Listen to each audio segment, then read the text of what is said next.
Good evening, everyone. Good evening. Let's find our place and we will get started with our event.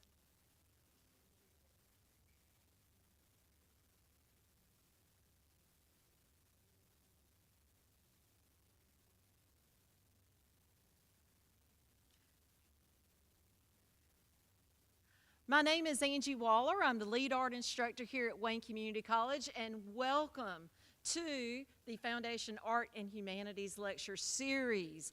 On behalf of all art lovers and patrons of the arts, thank you so much for being here tonight, and I have the esteemed honor to be able to introduce our lecturer, our guest speaker tonight. This is Caroline Rocheleau. Gosh, okay, thank you. Thank you. Caroline Rocheleau obtained her PhD in Egyptology and Nubiology, I'm assuming that's correct, from the University of Toronto, Canada, focusing on the material of ancient Egypt and Sudan. So I know when I take my students to the art museum, this is one of the exhibits that they always gravitate towards, okay, with the Egyptian collection that we have at the museum. She currently serves as the Director of Research and the Curator of Ancient Collections at the North Carolina Museum of Art, overseeing the archaeological collections of the ancient Mediterranean and ancient Americas. Rocheleau is the author of Ancient Egyptian Art and the first catalog entirely devoted to the NCMA Egyptians collection. She is the editor of the Bacchus Conservation Project, the publication presenting scholarly and scientific research of the statue of Bacchus. Rocheleau is currently working on the catalog of the North Carolina Museum of Art's ancient Greek, Italian, and Roman collections. On behalf of Wayne Community College and the Foundation of Wayne Community College, let's welcome our speaker tonight, Caroline Rocheleau.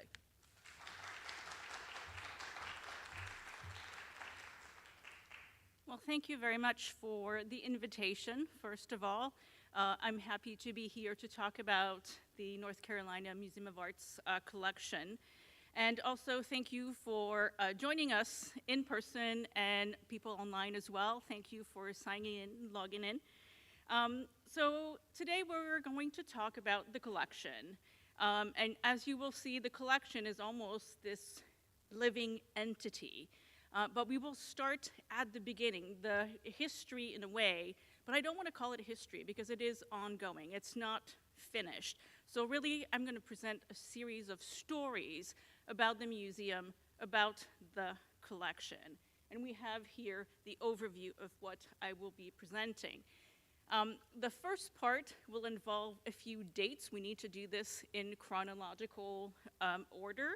And I have a few cheat sheets because dates and events need to be told in order. Usually I just talk from my slide, so you will see me moving my head towards the slide and getting my cues from the images or bits of texts on there. So like I said, the first part is really sort of an overview of how the collection was created, some stories about the objects in the collection, and then you may have heard that last year, it's almost a year now, we reinstalled the People's Collection, and so I will talk about that because obviously it is part of the museum's mission and plan with the collection. So this story starts in 1926, 1927. But first, we have to go back a few years because in 1924, there were 12 members of the State Literary and Historical Association who were actually interested in forming a fine arts society. And it is in 24 that they have their first meeting, and their first action was to endorse the creation of an art collection and museum for the people of North Carolina. And that's very important because you may have noticed my title slide said the People's Collection. That is what our museum collection is. It is the art of the people who live in North Carolina. Now, in 1925, the Fine Arts Society actually has their first meeting, and they also organized an exhibition. And that was actually the start of these cultural events happening in Raleigh in the mid-20s. You would go to these exhibitions, you could go to the lecture programs that the Art Society also organized. In 1926-27 is the year when this society actually becomes independent from the literary and historical society. And the lady represented here on the slide, Catherine Arrington, is elected president.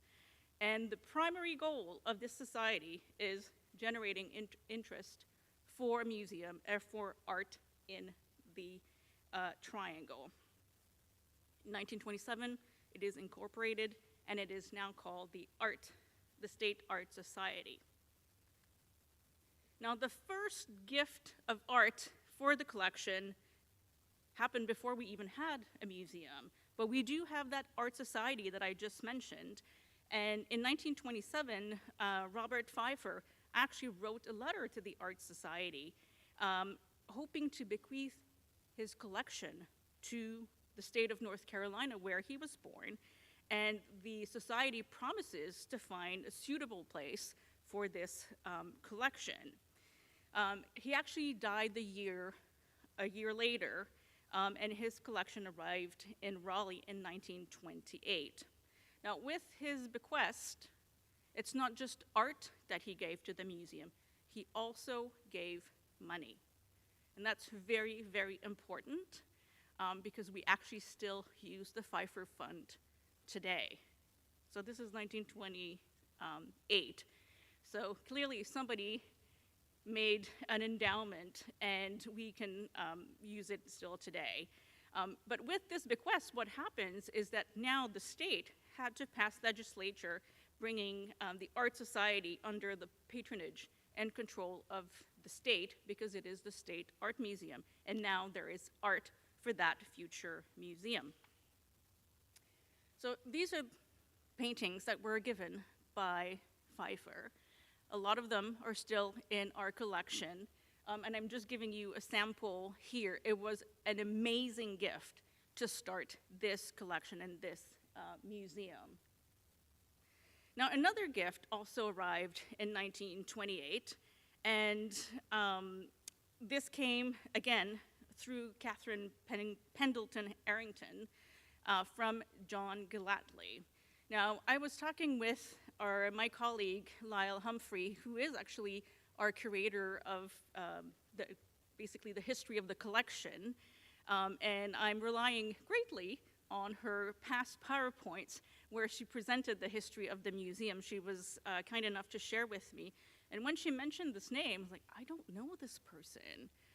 Well, if it usually doesn't involve antiquities, sometimes I don't know the details. But she said, you know the artwork that he gave us. He gave the museum 6 paintings, and apparently he was also considering donating his entire collection, which was deemed one of the best in the US. But when the state has an art museum, which we didn't have at the time. So we got 6 paintings. The rest went to the National Gallery in Washington in 1928, where there was a museum. These are the paintings. So if you've been to the museum, you've seen these paintings in the American Gallery. Now, antiquities, oops, sorry, my cheat sheet, I'm skipping.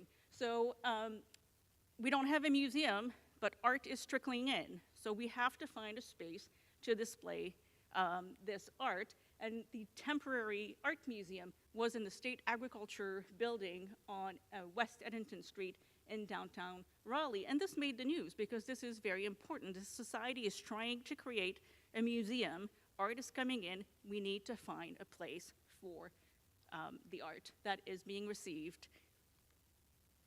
Another gift, this time related to the antiquities, as you can see here, lovely Roman glass from George Dupont Pratt glass collection. Still, we don't have a museum, and this is donated to Catherine Arrington on behalf of the Art Society, but because we don't have a museum yet, it is sent on loan to the Natural History Museum, where it was until, goodness, a while. And let me just check my, 1939 is when it actually went to the Natural Museum. So in 1935, shortly thereabouts, because Pratt died in 35, he had met with Catherine Pennington Arrington, and that's how that relationship was built. And he's not from North Carolina, he's from New York. But he decided to donate to Raleigh, to the NCMA.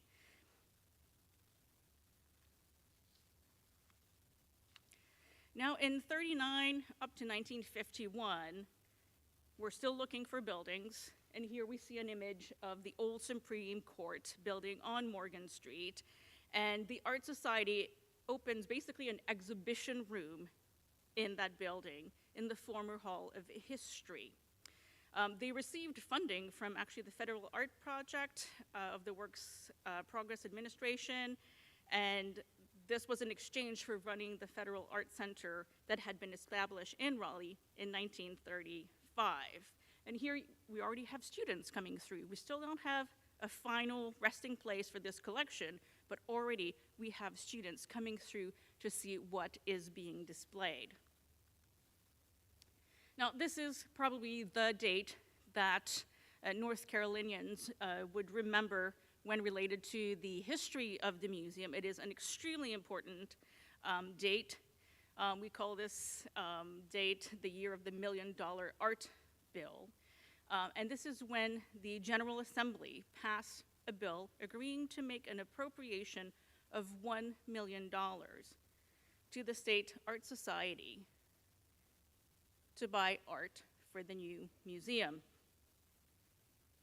If A, there is enough money left over at the end of the biennium, 1947-49, this is the close of the following fiscal year, after all other appropriations have been made. 2, if a matching gift is obtained from an outside source. Now, the bill passed with a margin of 7 votes, 50 to 43, in the last session of the year on a Saturday night on the eve of Easter. And it's not even lore, it's sort of museum history. There was a huge debate about this bill and appropriating that money to buy art for the future museum. And we have House Representative John H. Kerr, Jr. of Warren County. That's your connection to Goldsboro. He is the father of John Kerr III. And he said, talking to the House, "Mr. Speaker, I know that I am facing a hostile audience, but man alone cannot live by bread alone." So he's quoting a biblical passage, trying to persuade the fellow representative in passing this bill to bring $1 million for this museum. The reply to this by House Representative Frank Huskins of Yancey County was, "Until we feed our people bread, you can't put them on a diet of caviar." And the long debate started, but it worked. All the conditions were met. We'll see that in a minute.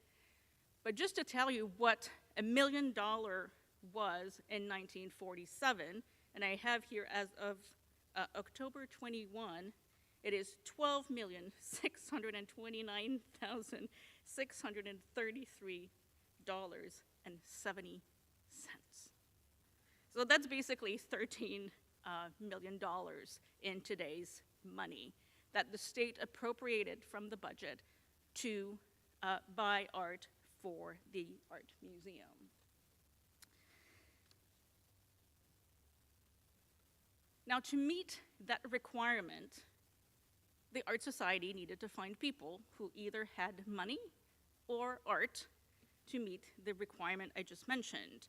And Robert Lee Humber and Samuel Kress are pretty much the people who made this happen. Robert Humber helped convince the Assembly, but in '51, he helps convince Samuel Kress, or actually the Samuel H. Kress Foundation, to donate a collection of art, of Italian Renaissance art, mostly painting, worth at least $1 million in lieu of a cash gift. Kress had actually donated in 1941 400 works of art to the National Art Gallery in DC. So we're trying, Robert Humber is trying to get some of that art as well down to North Carolina. And the Kress Foundation basically has distributed that collection to several museums in the US, and the NCMA is one of those institutions.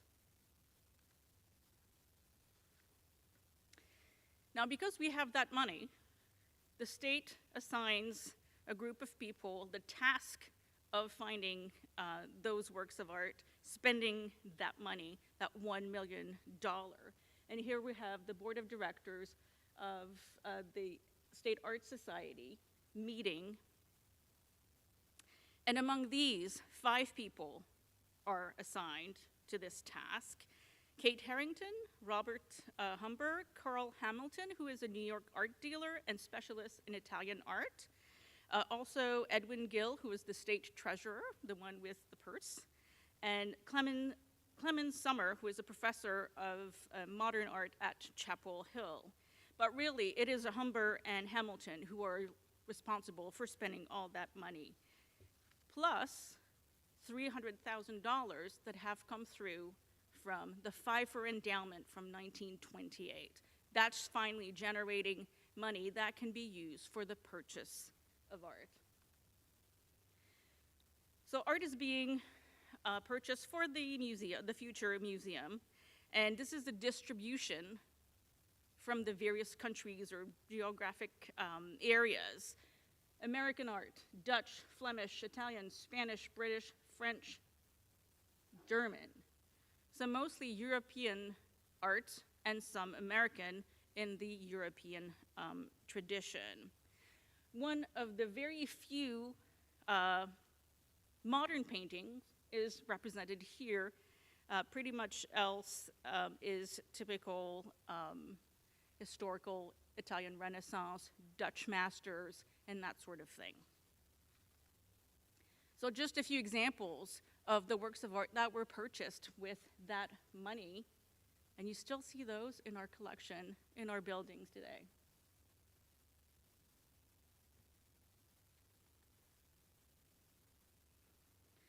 So the museum moves again a little bit, or the temporary museum is now in the education building on Salisbury and at the corner of Salisbury and Eddington, and the Pfeiffer collection is displayed there together with the glass that I mentioned earlier. So finally, it's starting to look like a museum, but this is not the final location. This is not the final museum building.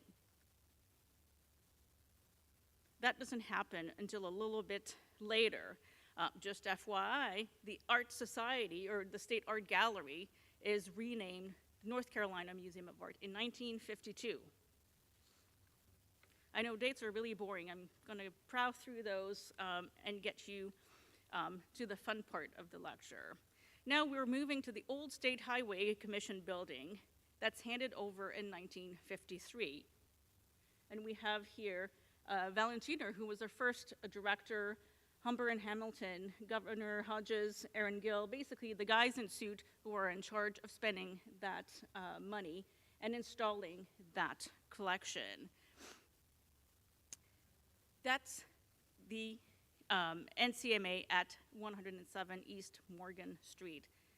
This is the important location, and it opens in 1956, and this is the museum. Finally, after building hopping around downtown Raleigh, this is where it goes.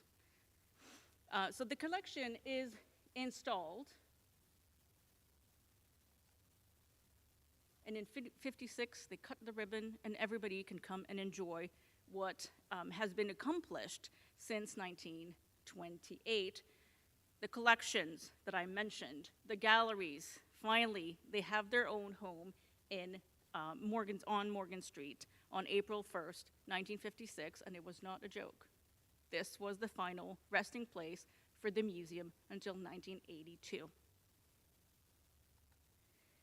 Okay, of course, you've got art, you've got antiquities, all sorts of things happen, and the first thing that happens is that our friend Hercules, on the picture on your left, offended sensibilities and because of his nudity, and it was moved from the entrance space. So as you walked into the museum, you saw Hercules and Bacchus, some tapestries, some American painting, and we have two naked sculptures there.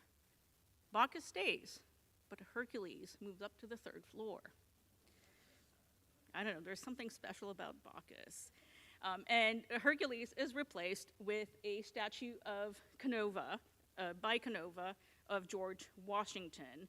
This is a replica of the one that was at the State House in Raleigh, destroyed in a fire in 1831. So it is a replica. Now, there's a few more gifts that I want to mention. 1957, Fred and Florence Olson.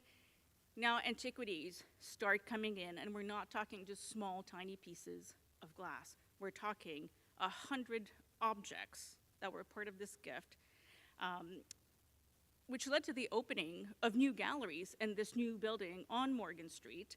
And we're talking about Egyptian art, antiquities from Greece and Rome, African art, oceanic art, to the point that our first director, Valentiner, says that he wants to continue collecting in this area and eventually have rooms dedicated to those collections in that new museum. And he also wants a textile collection to complement the academic programs at NC State.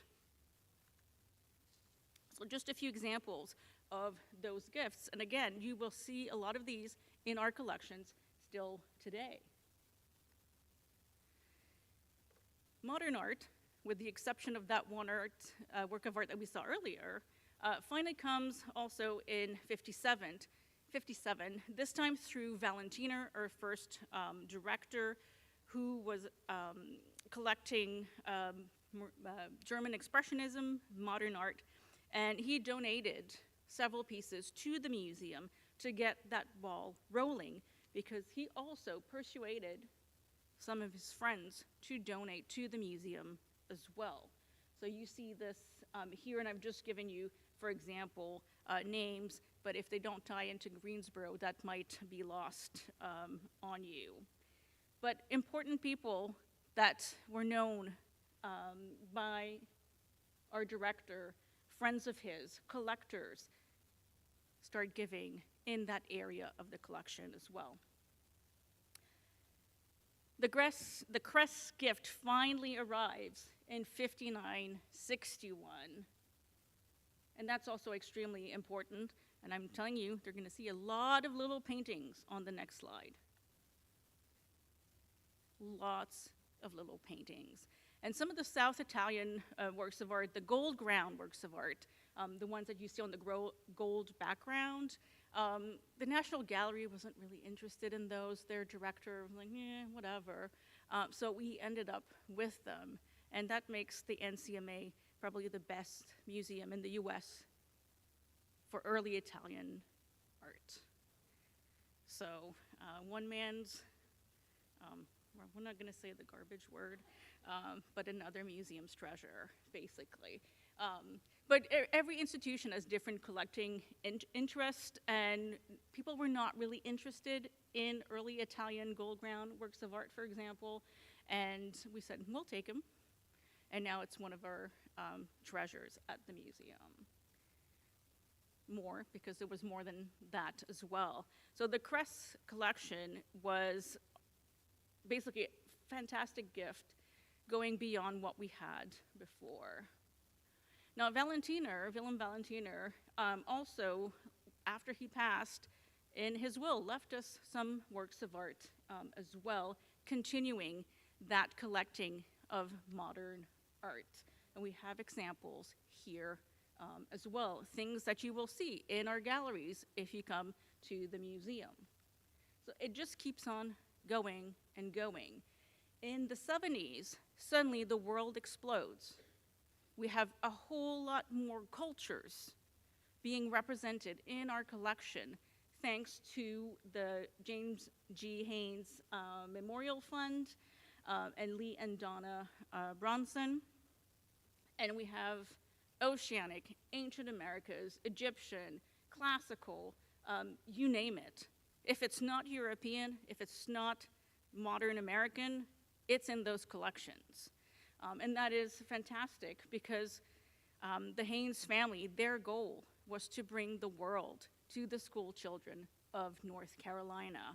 And I think that goal was pretty much achieved, perhaps with the exception of Asia, which we do not have in our collection. A few random pieces, perhaps a fake Tang Dynasty horse. We don't really have anything Asian in our collection, but if you want to see Asian art, go to the Ackland. We're not going to compete with the museum 25 minutes down the road from us. The 70s is also the start of the Judaica collection under the guidance of Abram Kanoff. In 1983 was when that first collection was displayed in a gallery. And it is one of only 2 permanent galleries dedicated to Judaica in an American art museum. And we still collect to this day Judaica. Actually, we, as of July, we have now a full-time curator of Judaic art. Prior to that, it was contract curator. The 80s continues that trend in acquiring works of art from other cultures, other countries, and you can see examples here from Gordon and Kopi Haynes. Now, that's it with the dates. I want to dive into the collection itself because that's what curators do. It's not because we acquire a collection that it stays there forever, that it doesn't change, that we don't learn from it, that we don't acquire more. We actually do a whole lot with the collections that people don't really realize we do. There's a lot of research going on. There's a lot of revisiting old files, especially when you have newer generations of curators coming in. So I want to share some of those funny stories with you. Some are amusing, others are like, oh, that's cute, kind of things. So let's dive into some of the works of art. This one, well, in 1993, if you sent some Christmas cards, that would have been the Christmas stamp for the US Postal Service. And it wasn't the USPS knocking on our door saying, hey, we really like that painting. You actually have to submit examples or works of art or something that you would like to be represented on the stamp, and they decide which one is the most appropriate for that Christmas stamp. And in 1993, it was the NCMA's Madonna and Child in a Landscape by Cima de Conigliano. That's a cute little story. Like, who knew that you can actually even propose works of art to appear on stamps? You can also propose Hanukkah lamps to be used in the ceremony at the White House. That was in 2015. Usually they didn't accept proposals from the public, but that year they did, and of course our curator of American art, who was in charge of the Judaica collection, said, hey, we're going to propose something, and lo and behold, our work of art went to the White House and was part of that ceremony for Hanukkah. So that was very exciting. But that also means that what we have in our collection is noteworthy, It's really good and deserves to be shared with the rest of the world. You had these guys with lots of money, the guy with the purse strings, they're buying Dutch masters, they're buying European artists. We thought we had a whole bunch of Rembrandts, and now we have 0 Rembrandts. The world of Rembrandts is very small. I think we thought we had 6. And there's actually like Rembrandt experts, and it's a very, very tight clique. And they are the ones who eventually decide if it is a Rembrandt or not a Rembrandt. And it wasn't until fairly recently that the painting on the left, the Feast of Esther, was thought not to be a Rembrandt, but actually it is attributed now to Jan Levens. So not a Rembrandt any longer. That doesn't mean it is a bad painting. It is a really good painting by another artist. Similar with the man with the sword over there on your right, it actually has the signature Rembrandt. But the Rembrandt experts don't think it is Rembrandt. They think it is Circle of Rembrandt. Now, what does that mean? Well, it means that it was someone, an artist, who worked in the studio of Rembrandt at a very specific period based on the style, mid-1630s, mid-1640s, obviously was familiar with Rembrandt's style and created this painting. So the attribution, that's the closest thing we have to a Rembrandt, is Circle of Rembrandt. So things like this do happen to works of art once in a while. Sometimes you think it's genuine, sometimes it's not. Just like this little thing. So when I came to the museum, there was this object that my predecessor was very reluctant to show me, and she's like, oh no, it's a fake. You don't want to see this. It's embarrassing. We wanted to study this little bundle in this small, tiny, about the size of my arm, really, coffin shaped like a falcon. And when this came into the collection, this is a Haynes gift, it was called a falcon mummy. So with the new conservation lab at the museum, we got an X-ray machine. And it's like, ooh, we're going to X-ray this little bundle. We're going to find something inside. It's going to be bird bones. It's going to be so exciting. They also, I think, so very exciting. So they do the X-ray, and what they were expecting is what you see on the on the left, sorry. What they got is what you see on the right. It's a little speckled pattern. There's no bird bones to be seen in that little bundle. At some point, they got the opportunity to go to the hospital for a CT scan. And they go to the hospital because they thought, well, it's a new machine. It got installed. Maybe it's not calibrated properly. Let's go to the hospital and get a CT scan of this little bundle. And same difference. There's no bird bones in this little bundle. And everybody was really, really embarrassed. And the little bundle was put in the back of storage until 2005, and I came along. So we took an X-ray. I saw the little speckled pattern. But really, just by looking at it for about 10 seconds, I knew it was not a falcon mummy. There was no way this could be a falcon mummy. But we took it to the hospital because somebody generously told us we could come over. One of our friends of Judaic art say, I'm a doctor, come to my medical clinic and get your scan. And it turned out exactly what I thought it was going to be. It is not a falcon mummy, so what the heck is it? It's a grain mummy. And what is a grain mummy? Well, think of it as sort of a chocolate chip muffin in the shape of a mummy, about yay high. So the chocolate chips are the grains. The muffin dough is mud. So you make this mummified form with the grains mixed in with the mud. You wrap that up in bandages. You might add a little layer of resin, and perhaps some more bandages, and perhaps some more resin, a little shroud on top of that. Oh, and if I go back, and perhaps a little mask representing the god Osiris with a little crown, and you stick that in a falcon-shaped coffin, who has nothing to do with a falcon. This is the avatar of the god Ta-Sokar Osiris, represented by a falcon. This is not a falcon mummy. This is a grain mummy, and it is an object used in the cult of the god Osiris. So ours does not look as the one, as nice as the one here, which is from Boston.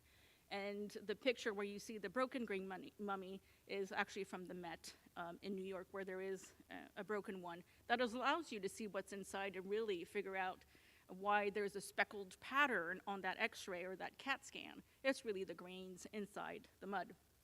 So what was a fake basically turned out to be a genuine object after study by an expert. Now, can you see the difference between the two? On the left, we have grain mummies. On the right, you have the falcon mummies.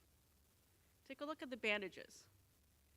Are the bandages the same? Are they wrapped the same way? No. On the falcon mummies, the bandages are in very intricate patterns, and there's also a little falcon head on top, usually there, either as a little mask or they'll paint the eyes in. If you look at the grain mummies, there's very often just horizontal bandages with a little shroud, and it's a whole lot more elongated, especially in the head, because that represents the crown of the god Osiris. So that's the basic difference between the two, and the two will go in a falcon-shaped coffin, but the other one, for the grain mummies, is a representation of the god Ta-Sokar Osiris. That's three gods merged into one, and Sokar's avatar is actually a falcon. And they have completely different roles in Egyptian mythology. Sometimes when you dig into files, you find all sorts of fun information. The bust of the goddess Sekhmet. By looking at ours, if you look on the picture on your left, there's a little bundle. The people online won't see my laser pointer, but there's a little something here, and that tells me this is a standing goddess. Like you see on the picture on the right, she's holding a lotus scepter right here. So those were usually located inside the temple. The ones that you see outside the temple of Amenhotep III, this is a New Kingdom king, 2 kings before King Tut. The ones outside are actually seated Sekhmet.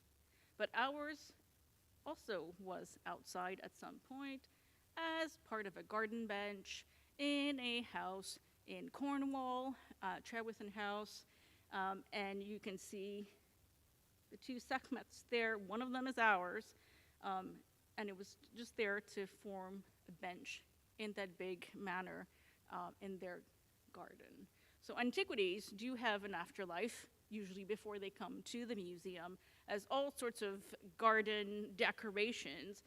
Another one, just to prove my point, this object, which you've undoubtedly seen at the museum in our ancient Greece, Italy, and Rome galleries, the Osteotheke, was once a geranium planter in a rose garden in Greensboro. And my predecessor got a call from someone and say, hey, I went to visit so-and-so, and they have something in their rose garden that kind of looks like an antiquity. Would you mind dropping by and just checking? And of course she did. She lived down the street. She went to visit, took a Polaroid shot, sent that along to another colleague, and it's like, are you thinking what I'm thinking? He's like, yes, I'm thinking what you're thinking, I'm thinking. And this is a real, genuine Roman antiquity in someone's garden. When the owners found this out, they're like, oh my God, we're giving it to you. So it had to be cleaned, as you can imagine, because it was covered in dirt. The inside had to be cleaned out. There's some lichen growing on there before it was put on view in the museum. But you could really find antiquities just about anywhere. because they do have an afterlife before they come to a museum. Now, this one is a slightly longer story, and probably the most fun project I've ever worked on. And I want to talk about the statue of Bacchus, and this was mentioned in the intro as I was the person who wrote the catalog for this, or I wrote an essay. I edited the catalog. It was a massive project of 10 different scholars, including scientists. And this is the Bacchus that we saw in the slides from 1956 when the museum opened. There was Hercules and Bacchus at the front and that entrance. When you came into the museum, Hercules, as we mentioned, got relegated to the third floor because his nudeness offended, but somehow Bacchus stayed there the whole time. Now, Bacchus caught our attention. Oh, well, let me just say that first. So he was there from 56 to 1982 in the Morgan Street location. When he came to the Blue Ridge location, we opened in 83, the statue did not actually go on view. And not because his genitals offended anybody, because we wanted to do research on the sculpture. So Bacchus, between 1983 and 1990, was partially de-restored. The head was removed, and the bits of hair and leaves were removed from the head as well. Now, when I encountered Bacchus in 2005, was in the Kunstkammer, sort of as part of this grand tour object. It moved to West Building when we opened in 2010, but for a long time it was in storage because it was just this nondescript nude marble statue. It had sort of lost its character. But when I started working on the classical catalog that I was mentioned also in the introduction, I hope to be finished next year because this is 10 years in the making. It's time to move on to another project. When we started reading the files, and for the antiquities, that file was fairly thick, oddly enough. We're looking at this file, and there's all sorts of fascinating information that popped up. In 1961, the then director, Justus Beer, who was a German scholar who lived and worked in the US and was our second director, he clearly had doubts about this sculpture that was given to us by Robert Humber's brother, John, given in increments at that, 10% a year kind of thing. Clearly he's saying, that statue just bugs me. There's something about it. I need to ask classical scholars what they think. So he sent off some pictures to a bunch of people he knew, and some people were saying, oh, all the fragments belong together. Oh, the head does not belong. Somebody said, some of the fragments are ancient. Everything's made from the same marble. One leg might be Parian marble. Could be Bacchus, could be Apollo, not sure. The torso's a very rare type. And Bacchus was really labeled, and this is the German that was used in those letters because Justus Beer is corresponding with German scholars in German. And Schreckensbild of der Antike basically means horror of an antiquity. It's like, he's basically asking people, like, this looks really horrible. Like, is this genuine? Like, what is going on with this sculpture? People have different impressions, at least from photographs. But one of them had noted that the torso was very rare, and only 4 other statues in the world had one of those torsos. The one in Raleigh is the only one outside of Europe.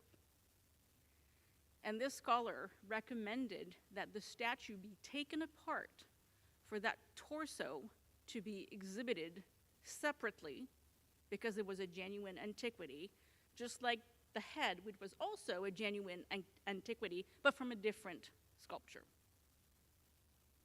So that's what was going on with Bacchus. The head had been removed, and the extraneous berries that were not ancient had also been removed. Now, while we were doing research, and this is not necessarily in our file, this is like research in general with Bacchus, we found out that it did have an arm at some point in time, and we even narrowed down the dates that between 45 and 49, that's when the arm came off. So that's very important, especially for the conservators working on the project, and you'll see this in a minute.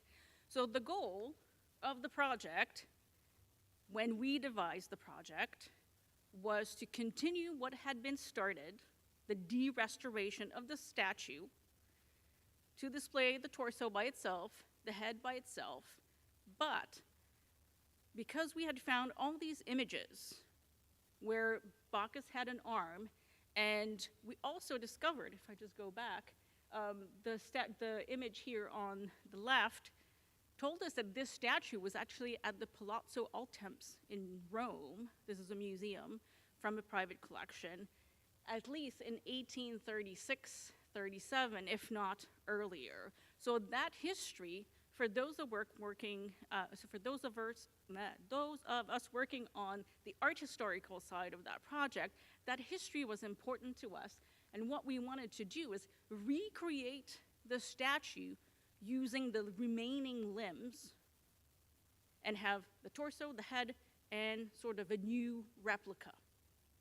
So we talked to an engineer because you can't start dismantling sculptures and hope to put them back again without doing something to the integrity of the sculpture. Let me have a sip for a second. So we talked to the engineers. So he's like, is this even feasible? And they looked at the statue for about 10 minutes. I was like, no. Okay, so what do we do? So we talked a little bit. It's like, okay, so what if we put the head back on? Would that work? No problem. The berries and the hair and the leaves back on the head, that works. What if we put a new arm on it? Does that work? It's like, yes, but only if that arm is 10 pounds or lighter. It does not create any kind of torque or anything on this sculpture.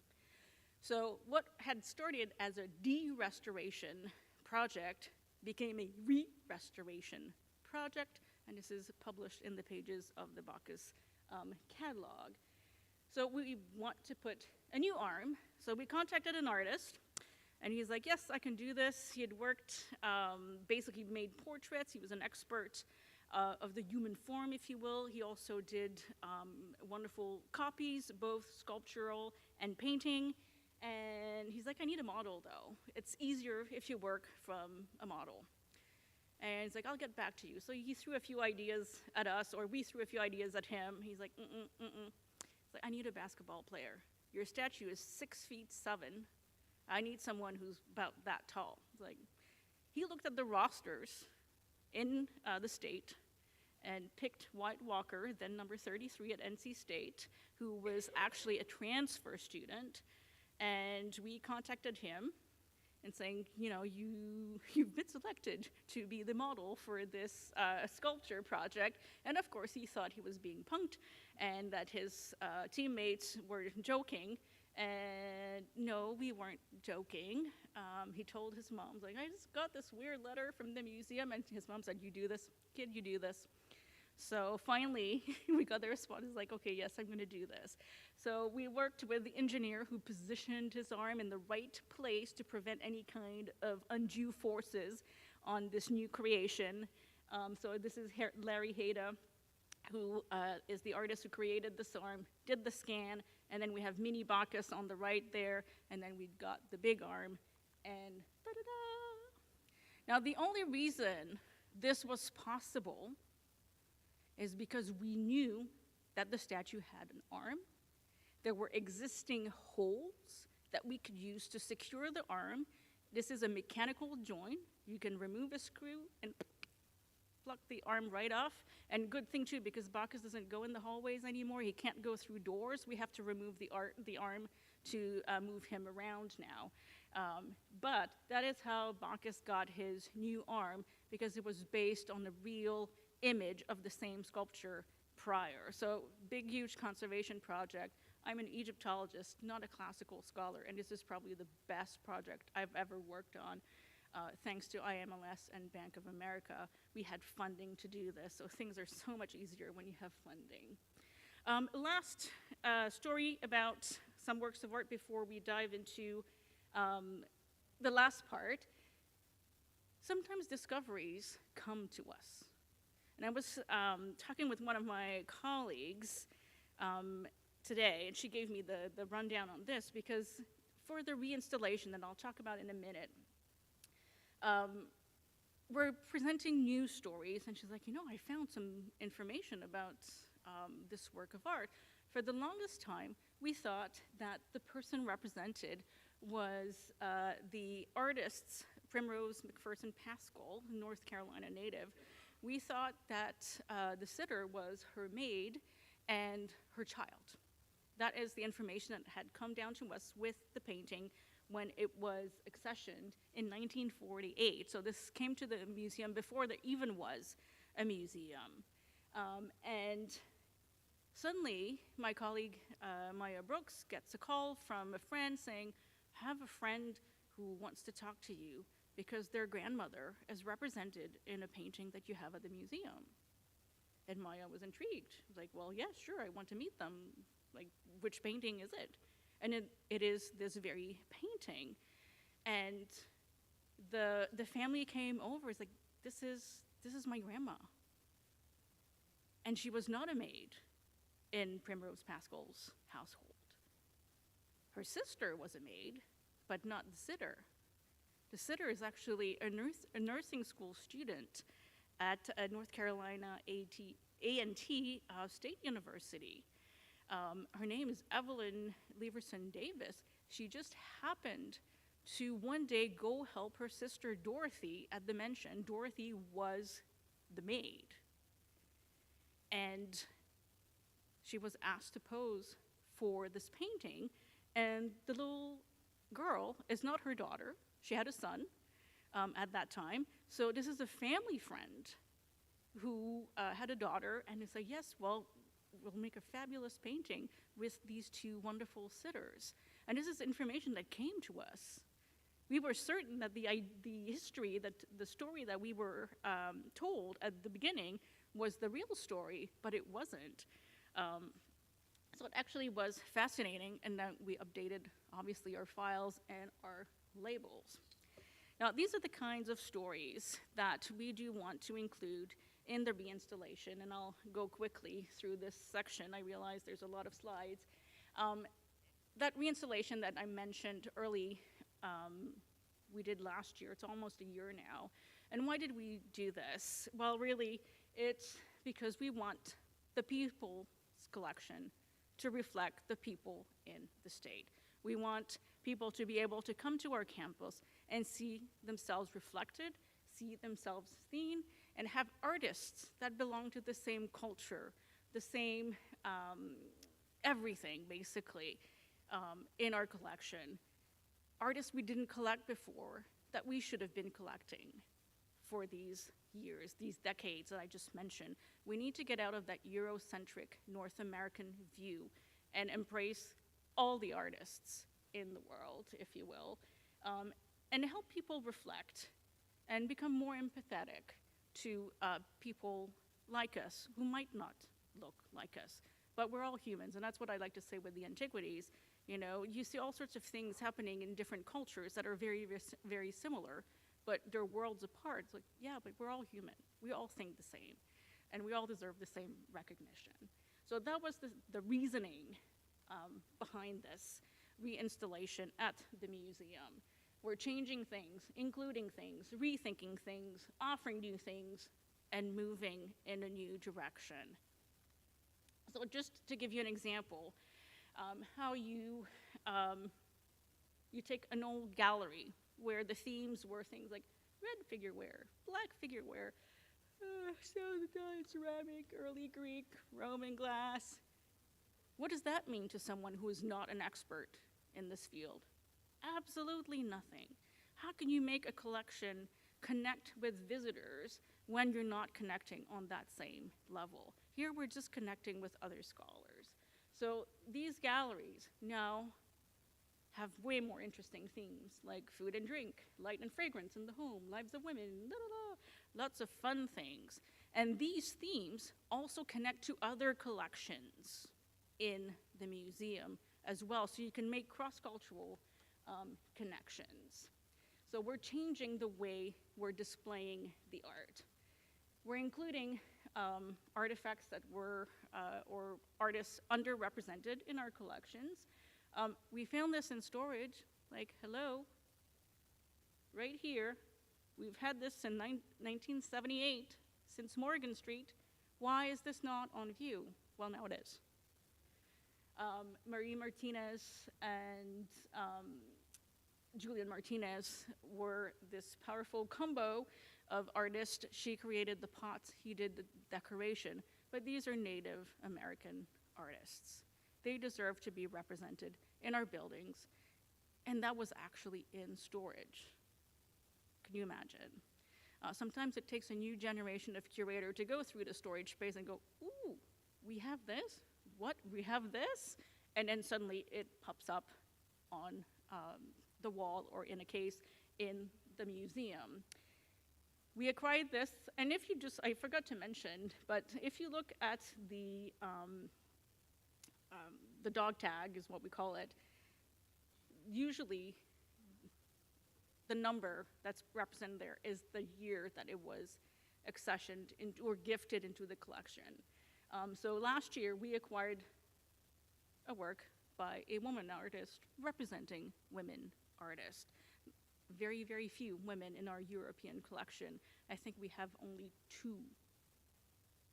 Those crest gifts, those Pfeiffer gifts, you know, all those tiny little pictures you've seen, only 2 by women. That's not a lot. Queer artist, this is again earlier this year, actually, that we acquired this in the galleries now. And another fabulous acquisition earlier this year. And when you read the labels, it's not just the year that we acquired that you will see on those labels. You will also see who helped us get this work of art, whether it could be an auction, it could be a gift, it could be a whole bunch of different things. But look at the number of people who have helped us get a native North Carolina artist, Ernie Barnes, African American, who actually is one of the most renowned artists in North Carolina. And he majored in art on a full athletic scholarship. And actually, when he graduated high school, he had 26 offers for athletic scholarships. He started a pro football career, but an injury cut that short. And because he was a trained artist, he went to art school, he became an artist. And that is what he is renowned for today. And it was absolutely primordial that we get this in our collection. You could not be the North Carolina Museum of Art without having at least one painting by this artist in our collection. So one of the most significant North Carolina Black artists. Now, another way that we can bring things to the forefront, when I mentioned earlier, I take care of all the antiquities collection, the ancient Americas are included in that, and the fact that the AA on there is ancient American.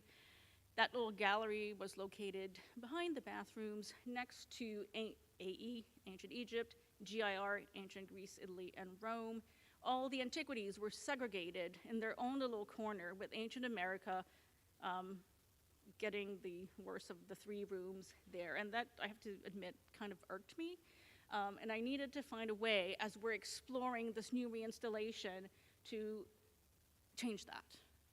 Those collections are actually Egypt and Greece, Italy, and Rome put together.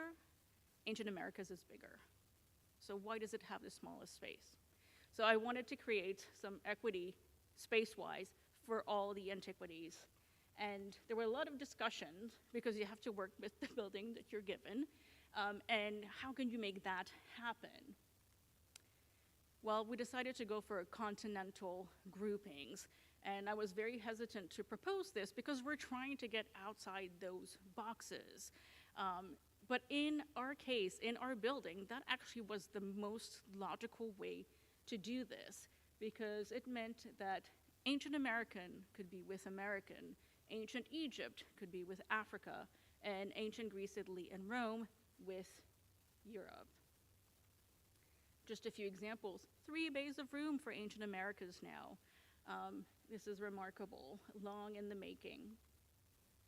But also, it allows us to have thematic rooms between these galleries, because there's quite a large time space between ancient Egypt, pharaonic Egypt, and the African collection.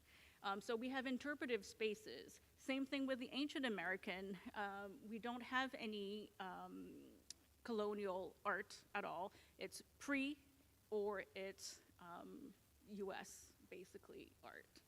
So we have these spaces, and now we have dialogues going on. We have reflective moments going on in these galleries. What is American art? Egypt is part of Africa. These kind of questions, and trying to remind people, yes, Egypt's an African country. The glories of Egypt is an African glory. So just a few examples here of these galleries. The photos do not do justice. You'll have to come visit if you haven't already. And then we also have other spaces. That Bacchus Conservation Project, we had an exhibition about that, actually during the pandemic. But now we have a conservation gallery because people really respond to conservation projects. We do science in an art museum, really? Well, yes, we do, every day. So we have exhibitions now in that gallery space, for example. So it's a little bit more complex than what I just described, but just that gives you an idea. And this is East Building, which is the global contemporary. I'm gonna go really, really quickly. We are changing the way we are doing labels. We have digital labels now. People learn in different ways. You can zoom in, look at details of works of art, for example. We have maps that actually move and transform, and for some people that's easier to understand. We have audio in the galleries along with video, for example. We partnered with other institutions. We have some tactile things for people who have vision-related disabilities, for the blind. You can touch things. Usually you can't touch in a museum, but at these stations, it's allowed. Offering new perspectives and voices, we have community voice labels now in in each of the collection sections. These are the people currently represented with their label next to the object, where you have the curator's voice and then you have a community member's voice as well. And those are very popular. You see them right here. And this is for the antiquities. You need a T stand for those. Those labels don't fit in the gallery, in the vitrines. And the next step is we now have Spanish on our big intro panels for each of the collection galleries, and we're working towards becoming a bilingual institution. It's not going to happen overnight. Slowly but surely, we've put our first step on that yellow brick road, and we'll get there eventually. And we've actually seen through this reinstallation that our audience is a whole lot more diverse than it was before. Our campus signage is also now in Spanish as well. So a collection grows, changes, with the curators, with the staff, hopefully with the society and the community as well. And at the NCMA is really bringing the people's collection to the people and having the people see themselves in our galleries and on our campus. Thank you very much.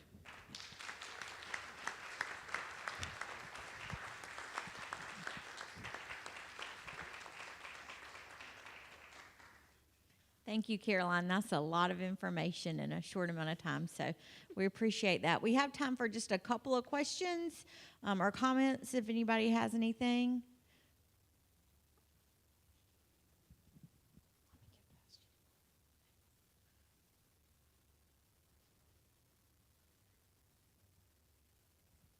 If there's a particular piece of art you want to see, how do you find out where it is? That's the I guess question. a catalog. That's the question our docents ask us, and I was like, where's the work of art that used to be here? The floor plan will usually give you a good idea. If you want, let's say, an antiquities, you go to those section. It's the other works of art that are perhaps a little bit more harder to find, because we do loans with our European collection, our American collection. There's collection galleries, and then you have the thematic galleries. So it can be in either one. Usually the security guards who are in the galleries all the time know what is where. You can catch a staff member, but don't ask me where the, no. If you can't find it, it is somewhere. So it just means you have to come visit a few more times. But in the whole planning process, our top 10s are always on view. So for each of the collection sections, we have a top 10, which are visitor favorites, docent favorites, works of art that should always be on view for a variety of reasons. Those are always on view, unless there's a loan for another museum. So those are the ones that people usually are looking for, so they're typically always on view. But if they're not, send me an email or ask the security guards when you're in the galleries. Thank you. Anybody else?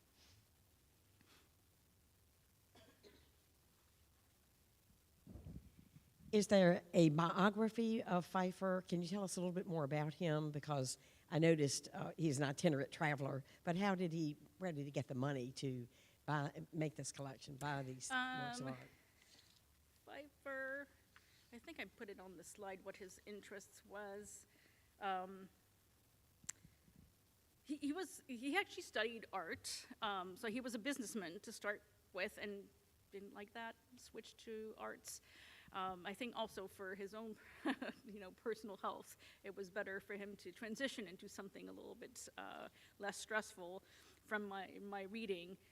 But he was a businessman, and that's where the money came from. But he was also a painter, an amateur painter. But he was from here. I forget now, I didn't mention where he was from, but he's from North Carolina, and he wanted his collection to come to North Carolina. One of the slides had the Honorable Clyde Irvin, and he was the president of this college. Not he, but a man by that same name, a junior. Do you know if there is a family connection? That I do not know. If I can give you my card, I can ask my colleague who's the curator of collection history, and she might be able to give me the answer, and I can share that information with you. But I would not be surprised if there was a connection, because there are lots of connections to North Carolina, like the state in general. Anybody else? Thank you so much. I think Kay and Dean are going to do our raffle drawing. Everybody should have gotten a ticket when they came in. So Kay and Dean are going to draw for that. It's a wonderful coloring book. I wrote the words that go with the pictures, and apparently I'm going to be the fingers for today. Not looking, I'm not looking, okay. 210, I guess they're all 210, 732. 210732. Carl, yay, Carl. There's words, like I said, and there's drawings. Yes, it's perfect. And this goes with the Bacchus Conservation Project, actually. What's the next one? this is the catalog for the ancient Egyptian collection that was published in 2012. And when I started at the museum, that was my task. 733. 733. Oh, Mr. Wheel.